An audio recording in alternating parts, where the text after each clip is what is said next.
Yun ba yung gusto mong course? Actually, ang pangarap ko talaga, ang dami kong pangarap. Gusto ko maging astronaut.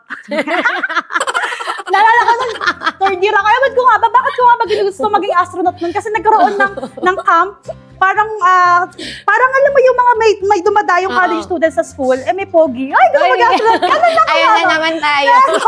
Pero yung normal talaga, yung talagang pinakapangarap ko before, gusto ko talagang maging newscaster, mass comm student. Kasi natutuwa ako sa mga reporter during that time kasi pinapadala sila sa ibang bansa, Iba't ibang lugar. diba? Nag-feature sila ng mga festival sa iba't ibang mga local mga probinsya sa Philippines. Feeling ko may enjoy ko yung ganung trabaho kasi lagi ako nasa labas. Kasi nga, hindi ako pinapayagan ng magulang ko. Nung high school ako na umalis at pumunta ko saan-saan. Kasi panganay ako, so they are very protective Pero of bakit me. bakit hindi mo tinaray na yun ang kuning course? Kasi nakakaloka. Nag-exam ako sa PNU. Tatay ko ang nag-fill out ng form. First choice, alam mo kung anong nilagay niya? Civil engineering. Second choice, architecture. Third choice, teacher. Sabi ko, bakit walang mass comm? Huwag na yun, anak. Parang ganon. So, sabi ko, gusto ko mag-mass comm, pero hindi siya natuloy kasi naalala ko, sabi nung nanay ko, anak, mag-teacher ka na lang. Kasi, mas madali ka makakuha ng trabaho.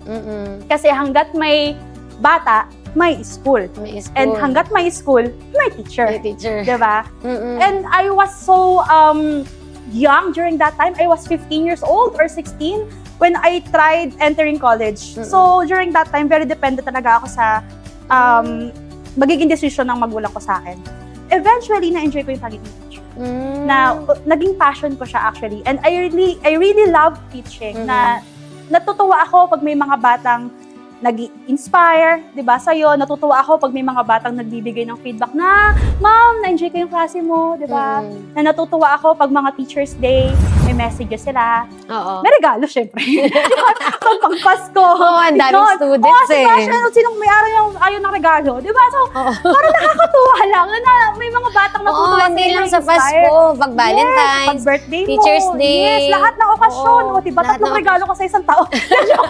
Ilang section yun, 6 o ilang bata yun, di ba? Paldo. So, yun. Pero minahal ko yung teaching, hindi dahil sa regalo ha. Minahal ko yung teaching kasi I really love teaching them. And I really enjoy being with kids or high schoolers. And nakakatuwa yung time na may nakaka-graduate na ng college and they message you, "Ma'am, finally graduate na ako. Teacher na rin ako. Doctor na ako." Di ba? So, ang reply ko, libre mo naman ako. Di, joke lang. So, libre ko. So, libre ko. So, sinasabi ko, I was so proud kasi naging part ako ng journey nung batang yun. So, ayun.